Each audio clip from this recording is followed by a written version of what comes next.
हर लड़ाई सिर्फ पार्लियामेंट और न्यायालयों तक ही नहीं लड़ी जाती। और मैंने तो पार्लियामेंट में भी छाती ठोक के यह बात कही थी कि आज जो आप कृषि कानून, आज जो आप ये वक्फ का कानून लेकर के आए हैं, इसी ठसक और इसी जिद के साथ आप देश की पार्लियामेंट में सीए का कानून भी लाए थे। और आपने ये कहा था कि हम दूसरे मुल्कों में बसने वाले हिंदू भाइयों को हिंदुस्तान में ला करके उनको नागरिकता देंगे, उनको सिटीजनशिप देंगे।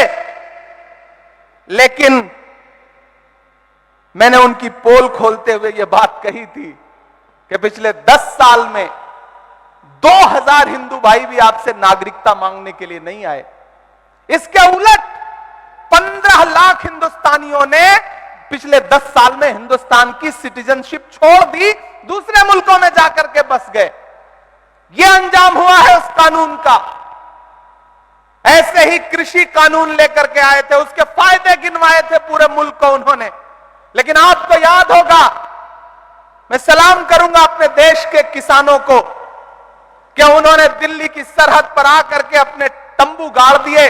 700 किसान शहीद हो गए और एक दिन मजबूर होकर के देश के प्रधानमंत्री को अपने रूधे गले के साथ देश से कहना पड़ा कि हम कृषि कानून वापस ले रहे हैं। यह अंजाम हुआ उस कानून का।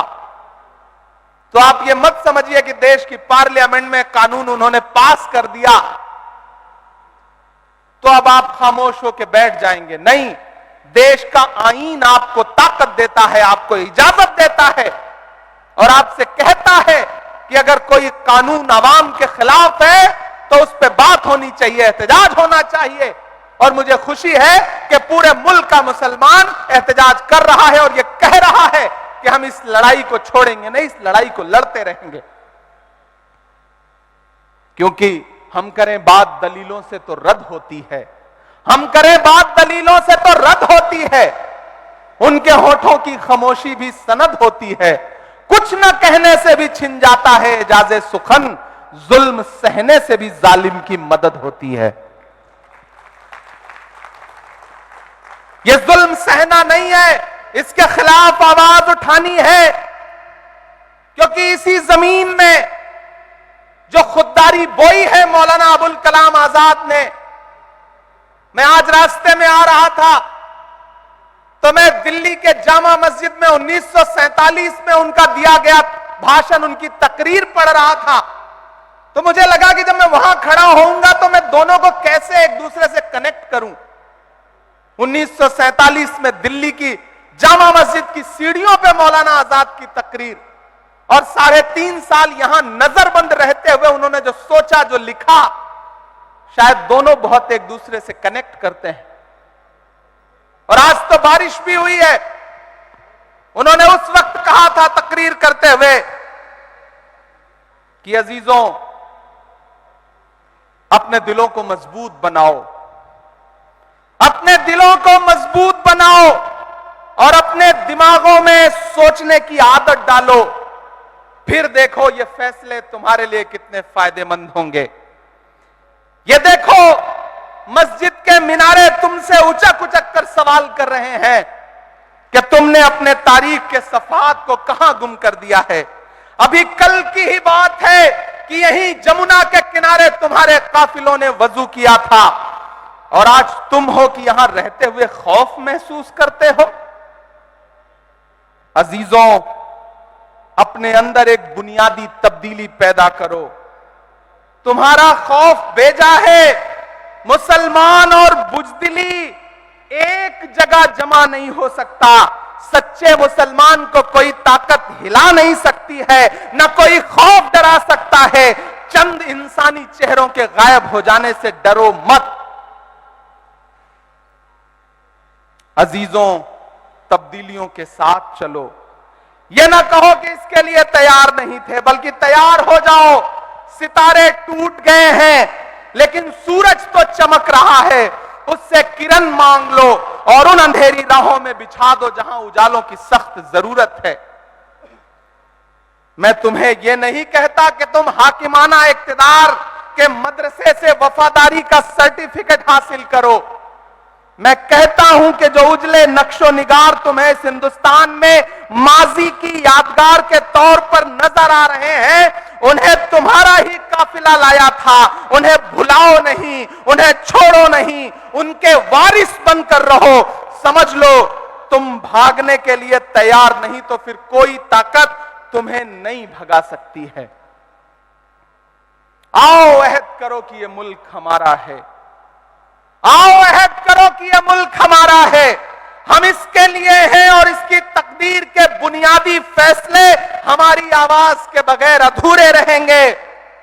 आज जलजलों से डरते हो, कभी तुम खुद जलजला थे। आज अंधेरे से कांपते हो, क्या याद नहीं रहा कि तुम्हारा वजूद खुद में एक उजाला था?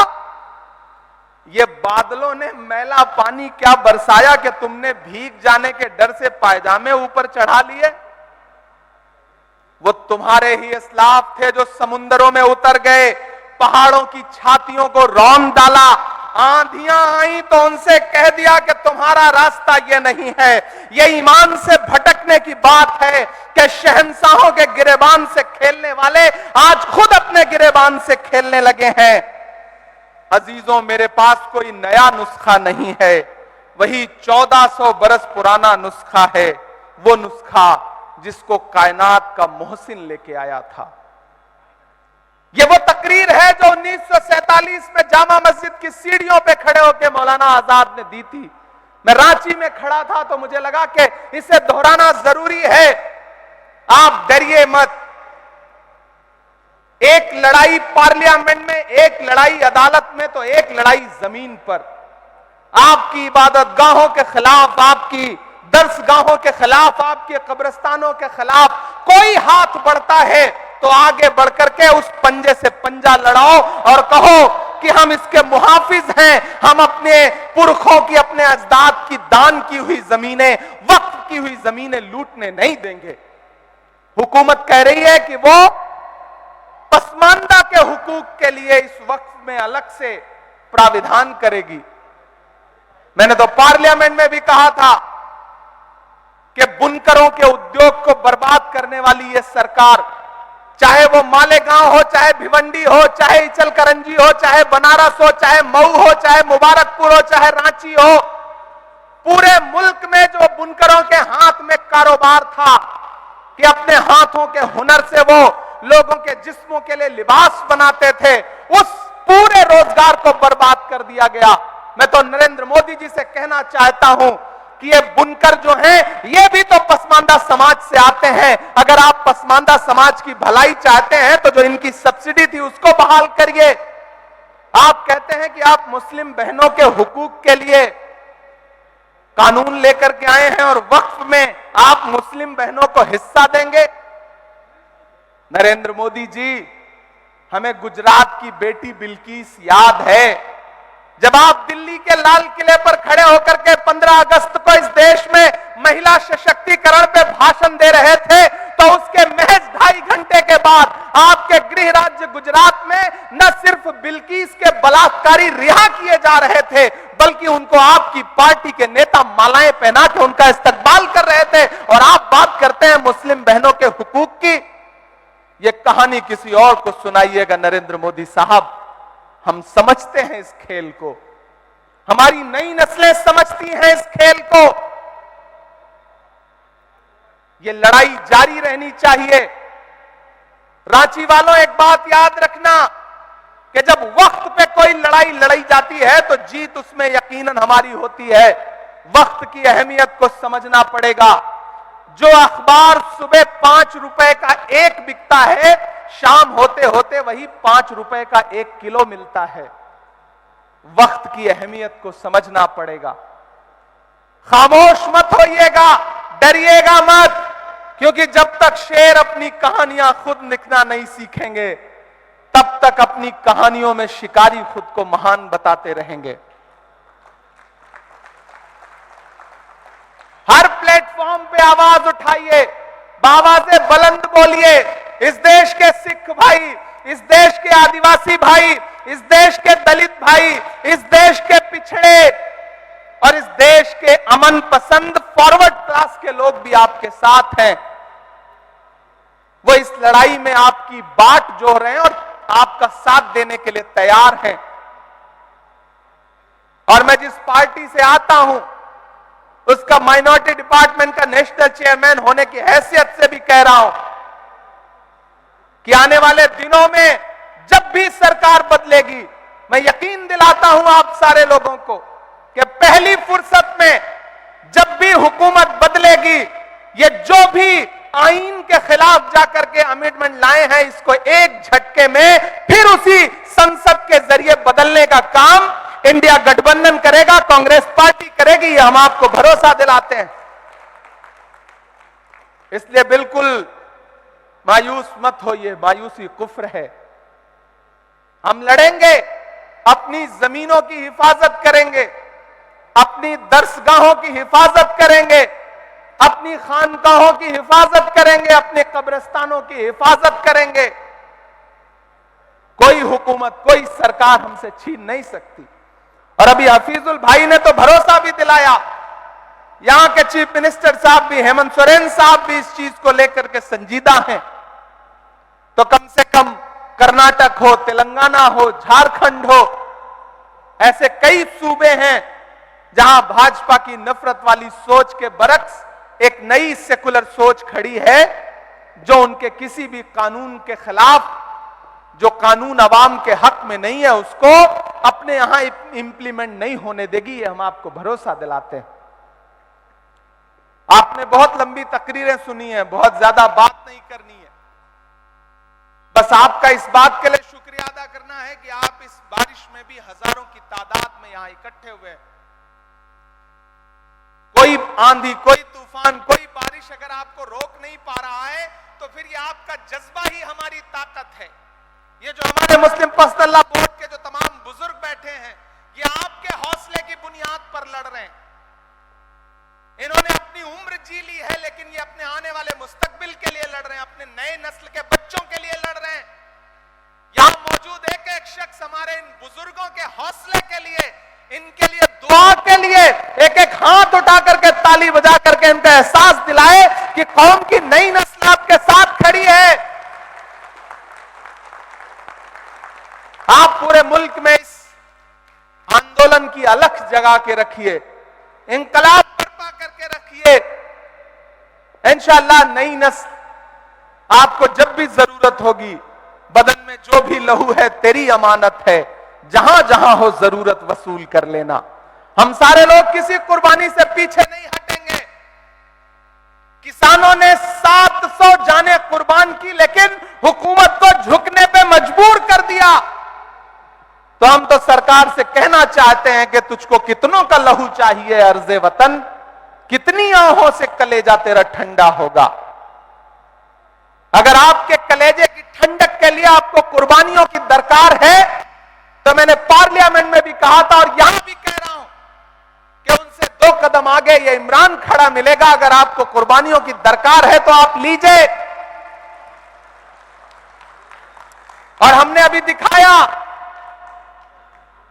समाज ने दिखाया कि जब पड़ोस के मुल्क ने हमारे मुल्क में दहशतगर्दी फैलाई, तो बंगाल के झंटू अली शेख ने पहली शहादत दी पहलगाम अटैक के बाद। जब पड़ोसी मुल्क ये सोच रहा था कि हिंदुस्तान में नफरतें फैला करके वो हमारी एकजुटता को तोड़ने का काम करेगा, तो कर्नल सोफिया कुरैशी आगे निकल के आई और उसने पूरी दुनिया को बताया कि ऑपरेशन सिंदूर क्या था। जब पड़ोसी ये सोच रहा था कि हम भारत को कमजोर करने के लिए कौमों में नफरतें फैला देंगे, तो बिहार के छपरा के बीएसएफ के इंस्पेक्टर मोहम्मद इम्तियाज ने कहा कि मैं इस मुल्क के लिए जान कुर्बान करने को तैयार हूं, और उन्होंने इस मुल्क की मिट्टी के लिए अपनी जान कुर्बान कर दी और जवाब दे दिया उनको जिन्होंने कहा था कि पंचर बनाते हैं लोग। याद है वो जुमला? कहा था ना कि पंचर बनाते हैं लोग। लेकिन इस कौम ने बता दिया, इस समाज ने बता दिया कि नहीं साहब, हम सिर्फ पंचर नहीं बनाते हैं।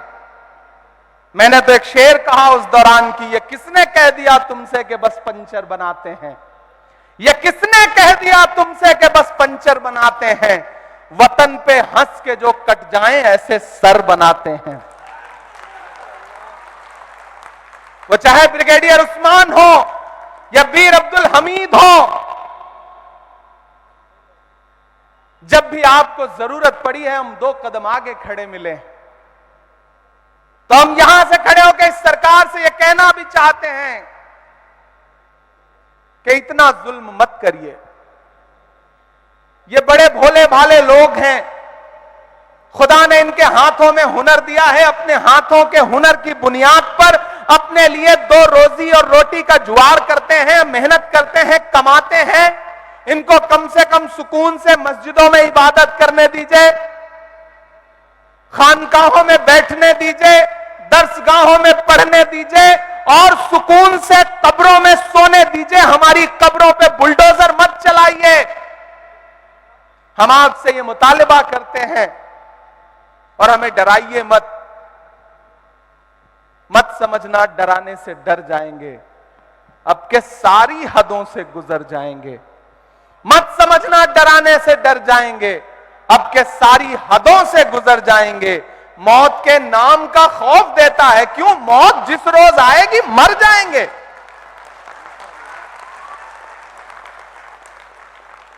हमने जमजम दिया, आबे गंगा दिया, तुमने भारत को दंगा ही दंगा दिया। तुमने एक रंग के ख्वाब देखे मगर हमने हिंदुस्तान को तिरंगा दिया। ये तिरंगा बदन पर लपेटे हुए एक दिन इस जमीन में उतर जाएंगे। मत समझना डराने से डर जाएंगे। हुकूमतों को यह बात समझ लेनी चाहिए और वो समझ भी रहे हैं, ऐसा नहीं कि नहीं समझ रहे हैं। ये वक्फ अमेंडमेंट एक्ट पास होने के बाद जो मुल्क में कुछ बहुत सरप्राइजिंग हुआ है, कहीं ना कहीं ये इस बात का सबूत है कि वो समझ रहे हैं और चाहते हैं कि आपका जहन इससे हट जाए। लेकिन मैं मुस्लिम पर्सनल लॉ बोर्ड को सलाम करूंगा कि उन्होंने कहा है कि नहीं, हम जहन नहीं हटने देंगे, हम लगातार लोगों को बेदार करते रहेंगे और बेदार कर रहे हैं। मैं मेंबर ऑफ पार्लियामेंट हूं, मुझे आपकी दुआओं ने पार्लियामेंट में पहुंचाया है। मैं आप सबको, अपने बुजुर्गों को भरोसा दिला रहा हूं कि जहां भी जब भी आप सबको जरूरत लगे, यहां हमारे श्रीनगर से मेंबर ऑफ पार्लियामेंट रूल्ला साहब बैठे हैं, मुहिबुल्लाह नदवी साहब बैठे हैं, जियाउर रहमान बर्क साहब बैठे हैं, हम सब आपको भरोसा दिलाते हैं कि आपको जब भी जरूरत हो आप आवाज लगाइए। खुदा ने हमें जो भी ताकत दी है उस तमाम ताकत के साथ इस लड़ाई में आपके साथ शाना बशाना खड़े हैं। ये नहीं देखेंगे कि क्या नफा होगा क्या नुकसान होगा, जो होगा होगा। ये लड़ाई बहुत जरूरी है और ये लड़ाई बहुत अहम है। हम इस लड़ाई में आपके साथ खड़े हैं। आपका एक बार फिर से बहुत शुक्रिया। हम इस लड़ाई को जीतेंगे क्योंकि हम हक पर हैं, हम सच्चाई पर हैं। और आप भरोसा करिए कि सच्चाई से बड़ी कोई ताकत नहीं होती है।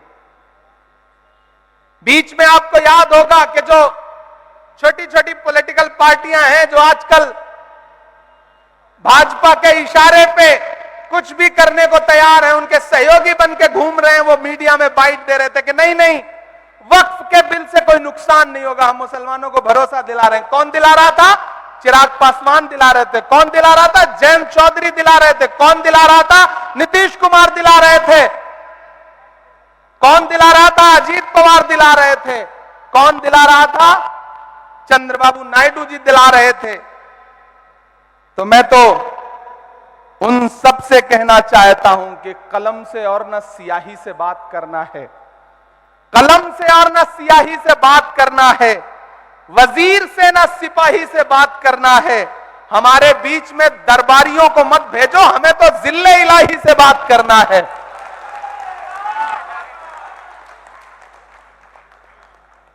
हम हुकूमत से सीधे कह रहे हैं कि आप आईन को कुचलिए मत। डॉक्टर बाबा साहब अंबेडकर का लिखा हुआ ये जो आईन है, ये जो संविधान है, उसका आर्टिकल 14 हो, आर्टिकल 26 हो, आर्टिकल 30 हो, वो इस मुल्क के हर शहरी को, हर नागरिक को यह इजाजत देता है कि वो जैसे चाहें वैसे पूजा कर सकते हैं, इबादत कर सकते हैं, अपने इबादत गाहें बना सकते हैं, अपने गुरुद्वारे बना सकते हैं, मंदिर बना सकते हैं, मस्जिद बना सकते हैं।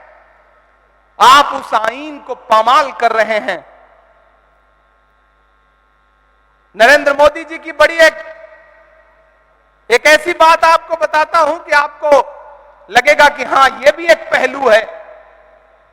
वो जब भी जिस चीज को ज्यादा रखने की कोशिश करें, ज्यादा उसके फेवर में दिखने की कोशिश करें, समझ लीजिए खतरा ज्यादा है। 2014 में याद है जब वो देश के प्रधानमंत्री बनकर पहली बार देश की पार्लियामेंट में आए थे, तो उन्होंने देश की पार्लियामेंट की सीढ़ियों पे माथा टेका था। याद है आपको वो तस्वीर? संसद में घुसने से पहले संसद की सीढ़ियों पे माथा टेका था, और अंजाम फिर क्या हुआ कि 10 साल बीतते बीतते उन्होंने पुरानी संसद ही बदल दी, नई संसद बना दी। इस बार उन्होंने क्या किया है? इस बार उन्होंने संविधान को माथा टेका है।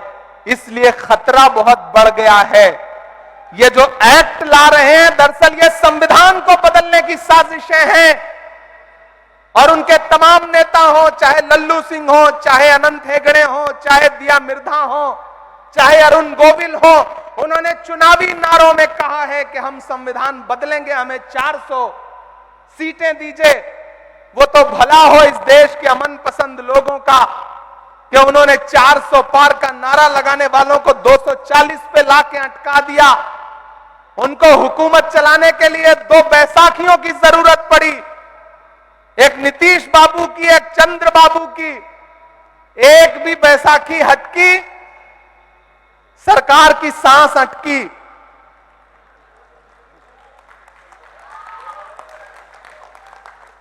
इसलिए जब हुकूमत यह दिखा रही है कि वो बहुत ताकतवर है, वो जो चाहे वो कर सकती है, तो आप ये समझ लीजिए कि हाकिम डरा हुआ है। डरा हुआ इंसान अवाम को ज्यादा डराने की कोशिश करता है। इसलिए डरना नहीं है,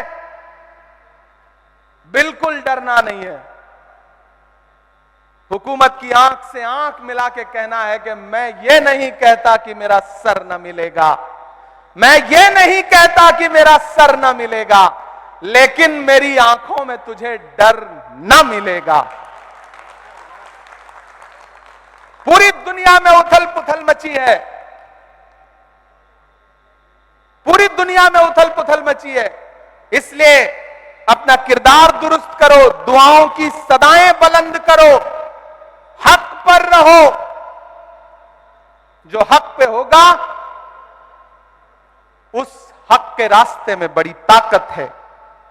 जाते जाते एक शेर सुना के जा रहा हूं, आप कनेक्ट कर लेना मैं कहां से कह रहा हूं। नाम नहीं लूंगा कि कहीं दरिया, कहीं कौसार, कहीं झीलें हैं।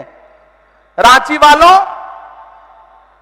कान और दिमाग और दिल तीनों खोल के सुनिएगा और पहुंचाइएगा मैं जहां तक पहुंचाना चाहता हूं कि कहीं दरिया, कहीं कौसार, कहीं झीलें हैं।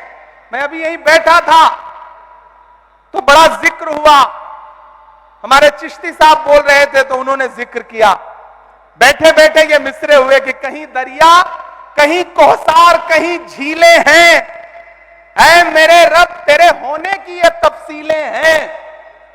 कहीं दरिया, कहीं कौसार, कहीं झीलें हैं। ऐ मेरे रब तेरे होने की ये तफसीलें हैं।